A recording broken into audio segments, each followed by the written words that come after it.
खऱ्या अर्थाने आता एकटेपणा सुरू झालाय. प्रत्येक निर्णयाला साईड इफेक्ट असतात, पण पण माझा एकटेपणा हा सगळ्यात मोठा साईड इफेक्ट आहे आणि मला तो भोगावाच लागणार आहे. घरातले माझ्याशी नाही चांगले वागणार कदाचित, कारण त्यांना बसलेल्या धक्क्यातून सावरायला त्यांना वेळ लागणार आहे. आई, बाबा, काका, काकी, आजी, नानू मामा, मधू काका कोणी नसेल सोबत. असली तर कदाचित आत्या असेल आणि मानसी. ती एक होती जिच्याशी मी बोलू तरी शकायचो, मन मोकळं करू शकत होतो, आणि आता ते सुद्धा नसेल. आणि काय यावं, तिने खूप चांगला जोडीदार मिळालाय तिला. ती नसली तरी तिची आठवण आहे.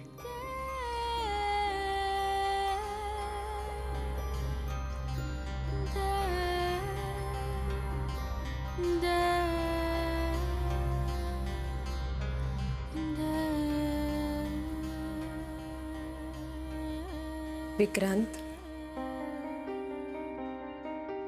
मानसी, तू इथे यावेळी? मी घरी सुद्धा गेले होते डबा घेऊन. तिथे कळलं तू नाहीयेस. म्हटलं मग इथे नाही तर अजून कुठे असणार.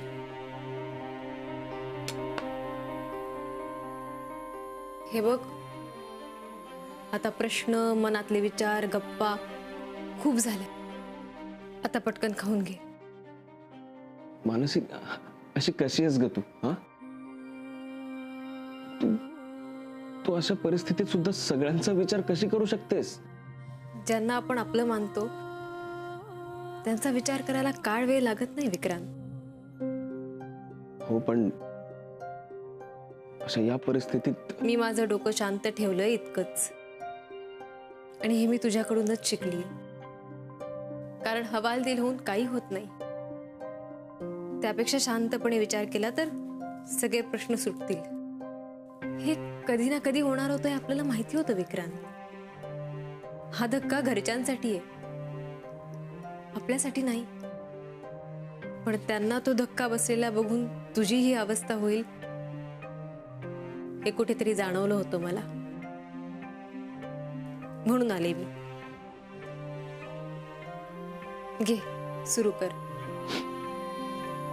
विक्रांत, तू ठीक आहेस ना?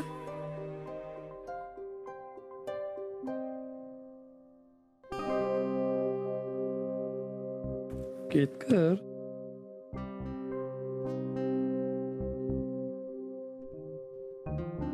काही कळायला मार्ग नाहीये हो. काय झालंय म्हणजे? नाटेकर, याच्या आधी या दोघांना असं कधी पाहिलं नव्हतं. एक मात्र जाणवतंय. काय? की नक्की काहीतरी घडलंय. पण या आजी किंवा आजोबा यांच्यापैकी कुणीच काय सांगत नाही. हो, पण असं कसं? आपण त्यांचे शेजारी आहोत ना. म्हणजे आपल्याला काहीतरी सांगितलं तर आपण त्याच्यावरती काहीतरी उपाय शोधून काढू. हो, मग नक्कीच. नाही, पण असं गप्पच राहायचं ठरवलं तर कसं चालेल? एक्सक्यूज मी, म्हणजे आपण देशपांडेंचे होणारे जावईच ना? हो, म्हणजे पण का बरं, काय झालं? काय नाही, तेच आम्ही म्हणतोय. काय झालं कळत नाही. म्हणजे आज बारसं होतं ना, मुद्दामून विचारायला गेलो होतो की नाव काय ठेवलं म्हणून. पण आजी आजोबा दोघंही बोलण्याच्या मनस्थितीतच नाहीयेत. म्हणजे काय झालंय, काय समजायचं आम्ही? नाही, असं कधी होत नाही हो, म्हणून. नाही, बरोबर आहे तुमचं, पण म्हणजे असं काही विशेष काही झालं नाही. म्हणजे आपापसातच असेल काहीतरी.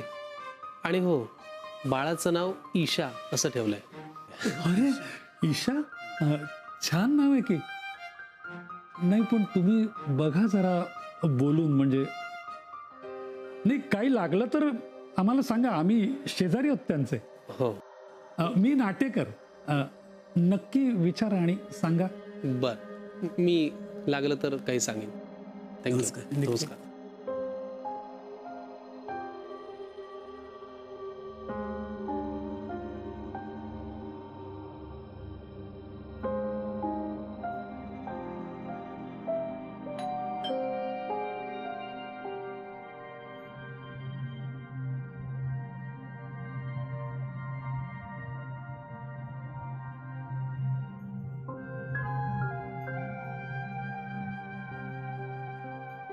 आजोबा मानसी आहे?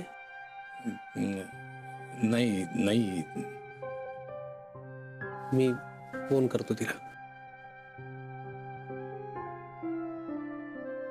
नाही, ती उचलत नाही फोन. तुम्ही या ना, आत या ना. हो.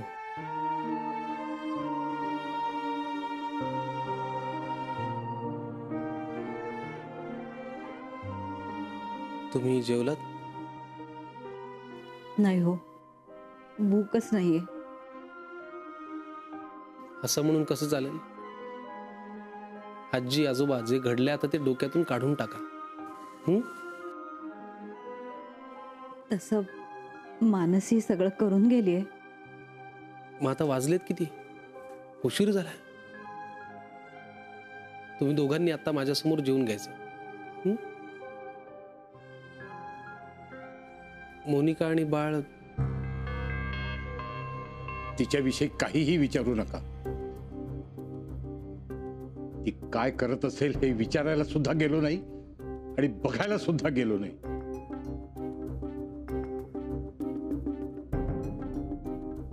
चार चौघात मान वर करून बघायची सोय राहिली नाही हिच्यामुळे.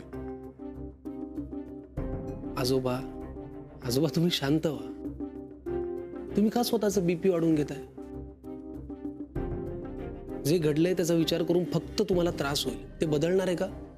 नाही ना. तुम्ही थांबा, मी आलोच.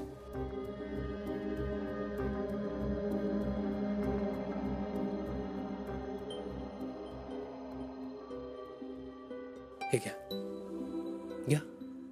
आजी तुम्ही पण घ्या. घ्या घ्या. तुम्ही लाजवताय आम्हाला.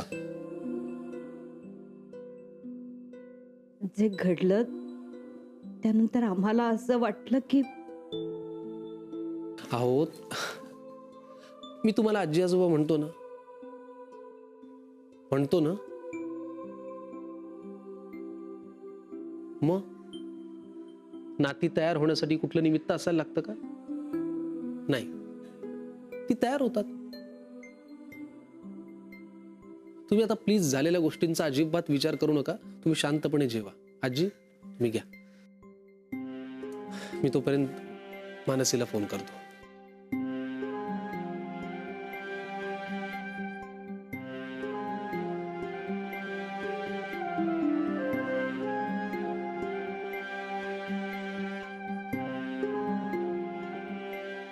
नाही, उचलत नाहीये ती फोन.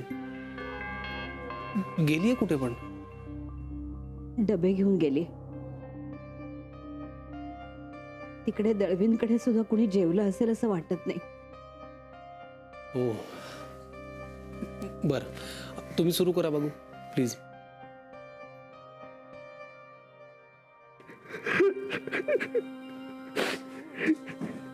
विक्रांत, विक्रांत, शांत हो. शांत. ये ये, बस बस इथे. शांत.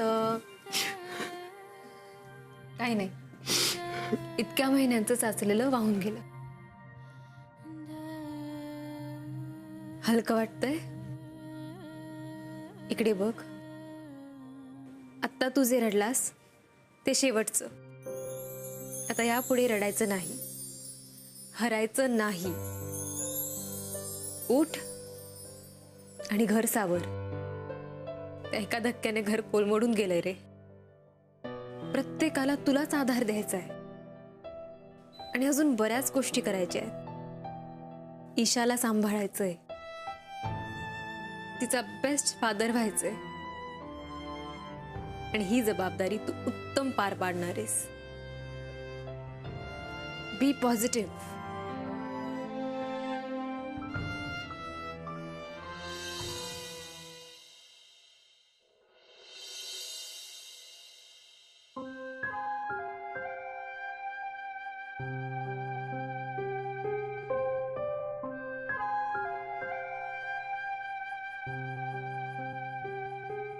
आजी थोडं बोलू?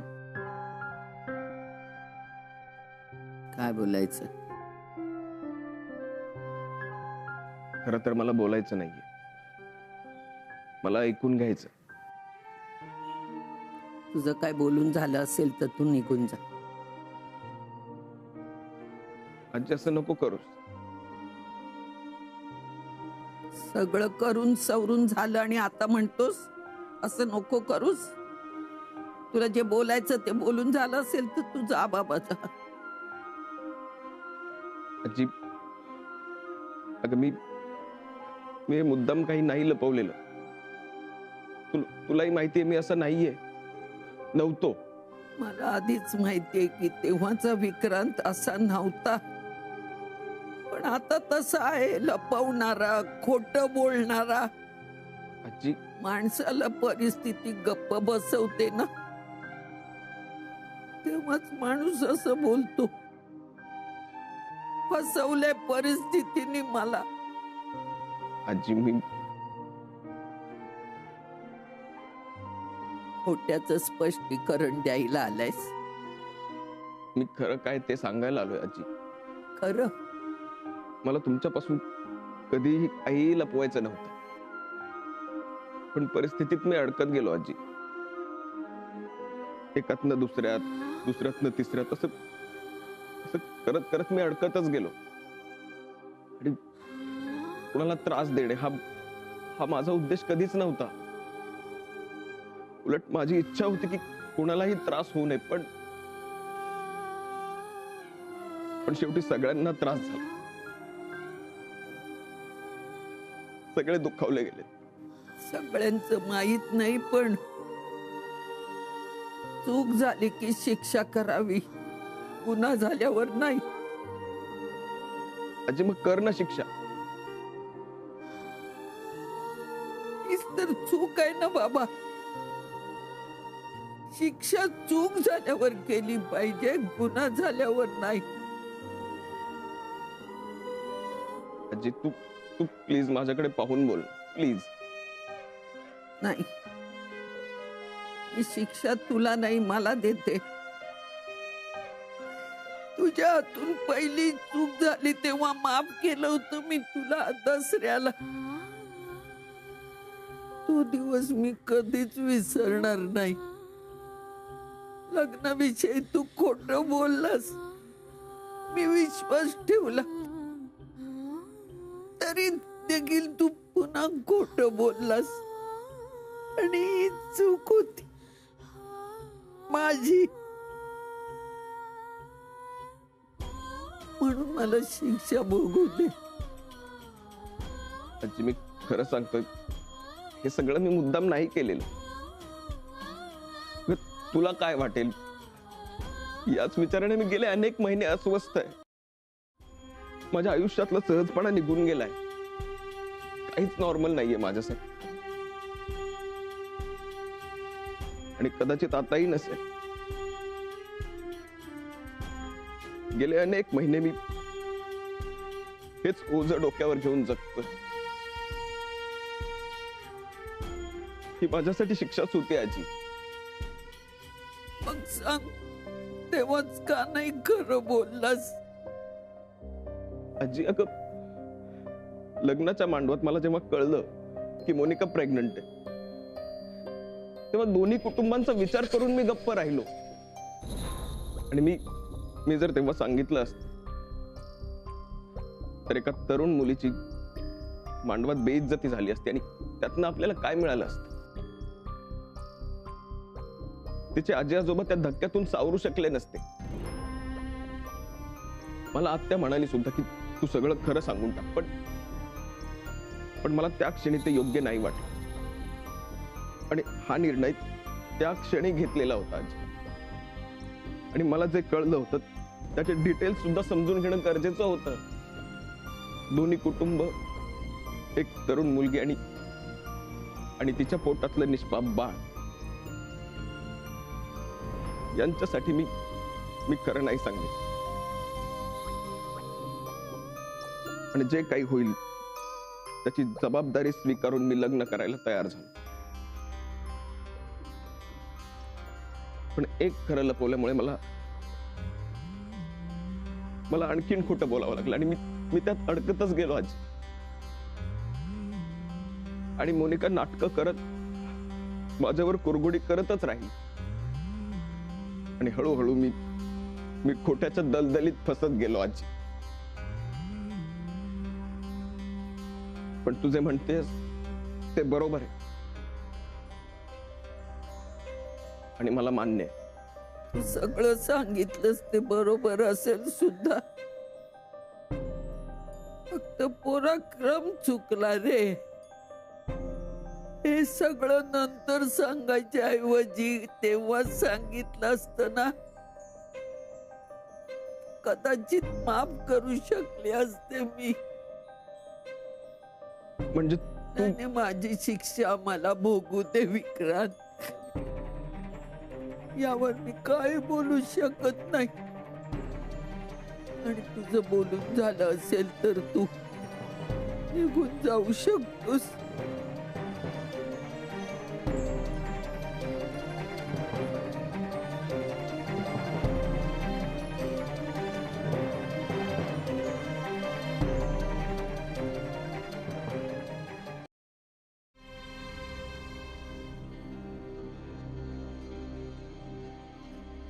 ताई,